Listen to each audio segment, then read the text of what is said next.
Hi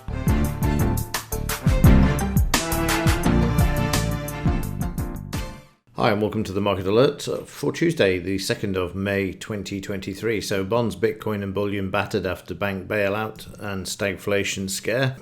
Yeah, I mean, a very good bank goes bust. I mean, that's what it's all about, isn't it, for yesterday's market action.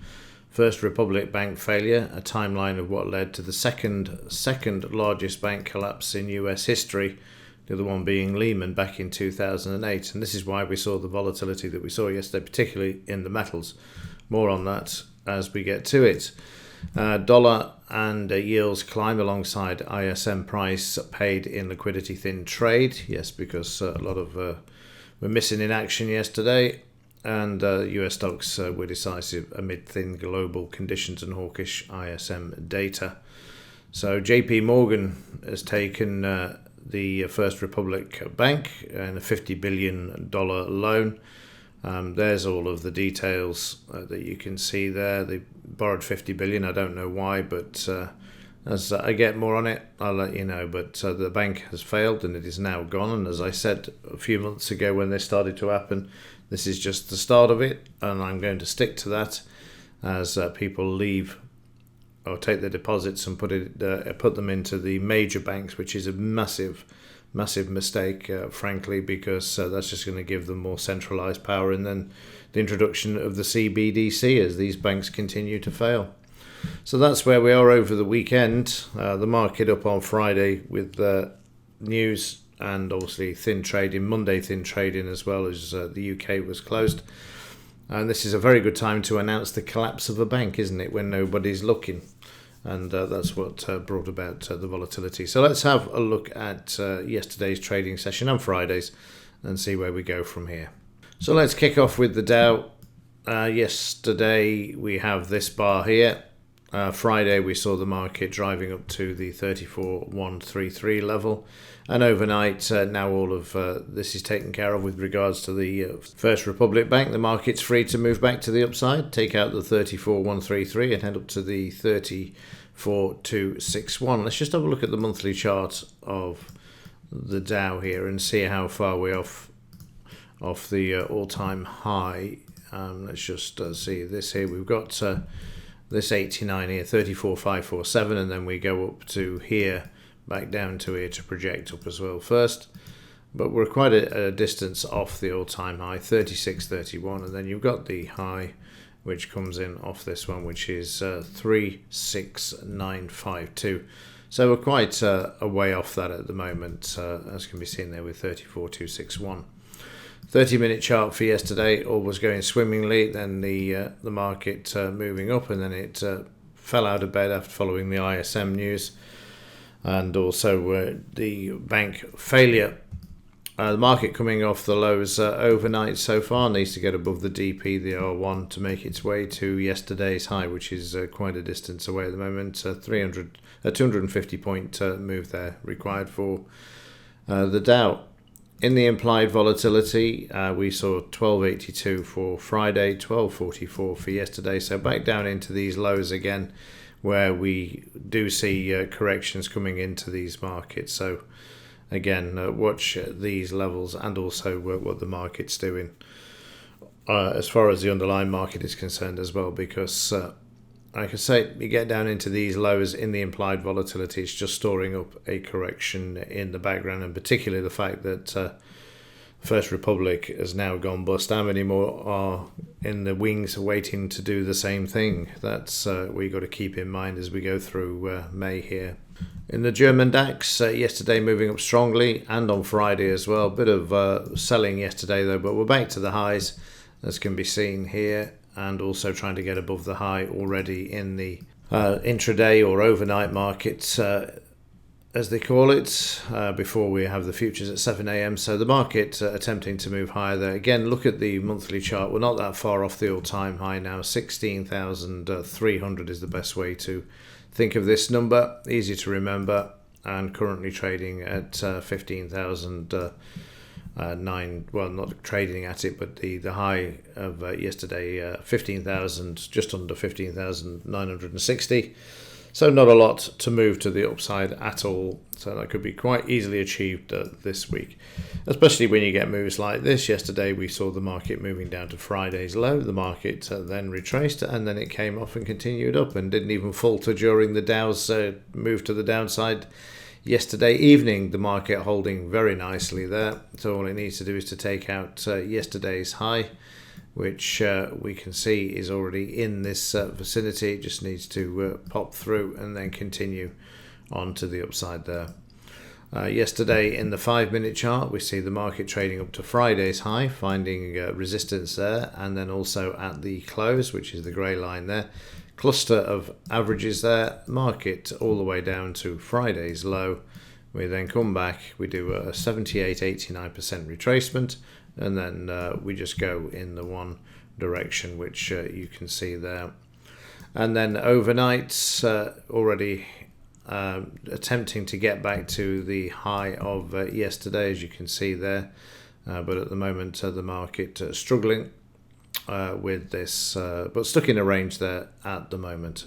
As we go back to the US, the S&P back above the 89 during yesterday and also driving through this on Friday, coming back on the overnight as well at the moment.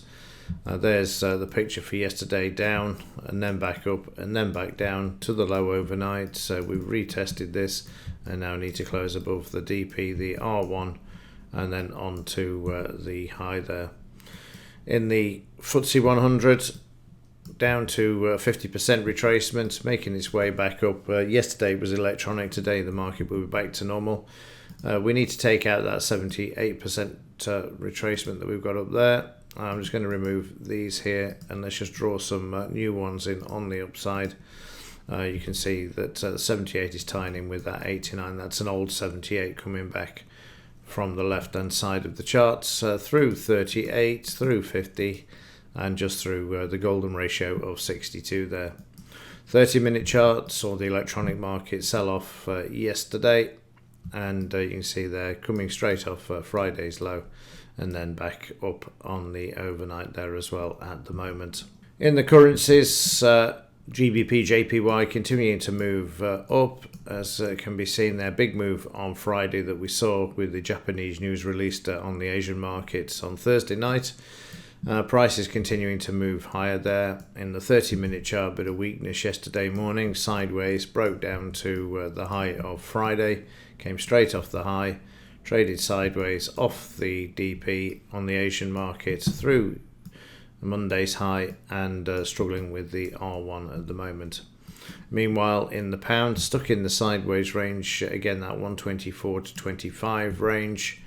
30-minute chart, again, bit of weakness to begin with. Then we came back, did a retracement there of 62, 78%.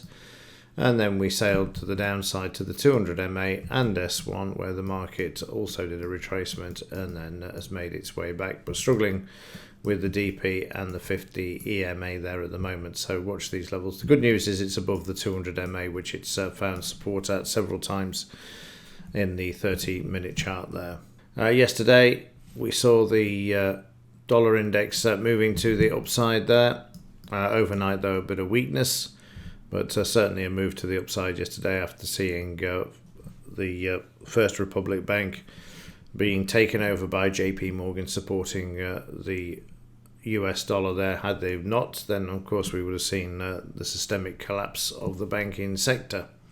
So have a look how the market, the metals market reacted to this during yesterday. So in silver, we see the market blast up to 89% retracement in the daily chart yesterday, stopping there and then getting absolutely monkey hammered back to the downside as soon as the JP Morgan deal was released there. The news was released. You can see exactly what happened there. So slammed all the way down to yesterday's low on the overnight. As you can be seen there, market needs to get back above this and the 25.50. But when you look at the daily chart, you can see they don't want the market above this. We've been struggling with that 25 for goodness knows how long. We've been stuck in this sideways range, haven't we? We just managed to blast through yesterday, and there was no way that they were letting it go any higher. And it's staggering. And like a long playing broken record, I cannot believe that we are looking at 50% price of silver from 1980 and 2011 still. It is just incredible how cheap this commodity is compared to everything else on the planet. Cheapest thing on the planet is silver at the moment, and has been for many, many, many years. One day they'll allow it to move and find its fair value, but the suppression of this metal never ceases to amaze me. Of course, it's used in a lot of solar panels, etc., etc., and for that net zero cobblers that they keep promoting, then you can expect to see this being hammered and not allowed to move to the upside for some time. So there's your 30-minute bit. Just seize the opportunity, sell the paper market. 1 billion ounces of silver in the paper market doesn't mean a thing, and the price is hammered down. Meanwhile, gold, nice and steady in that sideways move. The central banks continue to buy gold, and you'll see there in the 30-minute chart, not actually taking out the low to the left, which silver did. If we go back to the 30-minute chart, there's the low to the left, and you can see it took it out there, which gold didn't, and hasn't traded down to yesterday's low either. And again, because of the ISM data, adding more inflationary pressures as well, and again increases in interest rates, which again would support the dollar. Looking at it that way as well. Okay, let's have a quick look at the gold silver ratio. And yesterday you can see the spike there, down and then back up, as the silver market got absolutely crushed in comparison to the gold market there, and that's why you see that spike down. It was doing well, and then all of a sudden it wasn't, as contracts were sold into the silver market to get the price down. Okay, so just before I finish, let's have a quick look at the economic data, because we've not looked at that. Today, 10 a.m, we've got the Eurozone CPI flash, core flash, and we've got JOLTS openings as well. I don't think we've got anything. Oh, we've got interest rates tomorrow night, haven't we? Thinking about it, let's just have a look, see if this is working at the moment. Here we go. Right, so a quarter of 1%, that's what we're looking at for tomorrow night. I forgot about that, May the 3rd. That'll soon come around. So yeah, May the 3rd, tomorrow night, Fed meeting, and then we've got the press conference as well at 7:30. So yeah, they're probably going to try and move the markets back to the upside today then. But that's 5 1/4. That's some serious rate rises now over the last... just bring this up there so you can see from 2022 how they've brought the market back as far as the rates are concerned. Let's just convert that to a line chart. There you go. You can see how this is the dots on the chart and when these have occurred. So yeah, no wonder there's problems in the banks when you look at this. Staggering. Right, and that's the highest that's been. Can we pull this back across here and have a look? Since 2005-06. So we're getting back to an area where we're likely to see this stop, aren't we? Which is at 5. Don't know why that's 3.7. It'd be 5.5 for the interest rates. 5.5 by the looks of things. Anyway, tomorrow 5% is where we're looking, isn't it, for this 5 1/4. There we go. So from 5 to 5 1/4. Okay, with that, I will finish, and let's see what happens during today as we get back to normal. As ever, thanks for watching. See you in the next one.